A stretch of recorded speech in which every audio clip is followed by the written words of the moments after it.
శ్రీగురుభ్యో నమః.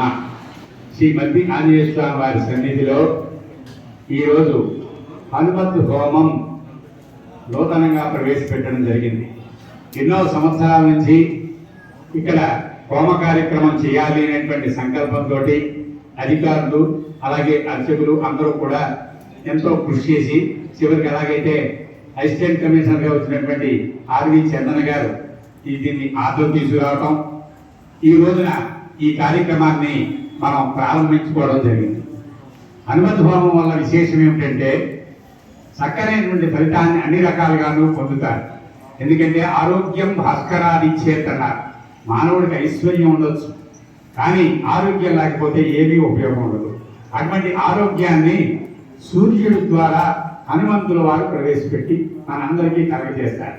అందుకే ఆంజనేయ స్వామి వారి యొక్క హనుమంతు హోమాన్ని చేసుకున్నట్లయితే చక్కనైనటువంటి ఆరోగ్యాన్ని, చక్కనైనటువంటి ఐశ్వర్యాన్ని, అలాగే చక్కనైనటువంటి సౌభాగ్యాన్ని, మనకి ఎన్నున్నా సరే కుటుంబ కలహాలు లేకుండా ఉండాలి.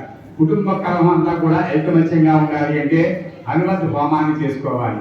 అలాగే దేశ విదేశాల్లో ఈ రోజున అనేక మంది ప్రజలు, మన పిల్లలు కావచ్చు, లేకపోతే మన బంధువులు కావచ్చు, అనేక రకాలైనటువంటి ఇబ్బందులు పడుతున్నారు. వాళ్ళందరూ కూడా చక్కనైనటువంటి ఫలితాన్ని పొందాలి అంటే ఈ హనుమంతు హోమాన్ని చేసుకున్నట్లయితే చక్కనైనటువంటి ఫలితాన్ని పొంది వాళ్ళందరూ మనశ్శాంతిగా ఉండడం జరుగుతుంది. కాబట్టి ప్రతి మానవుడు కూడా ఈ యొక్క ఇబ్బందుల నుంచి తొలగాలి అంటే హనుమంతు హోమంలో పాల్గొండి చక్కగా స్వామివారి యొక్క పూర్తి కటాక్షాన్ని పొందండి అని చెప్పి ఆశీర్వదిస్తున్నాం.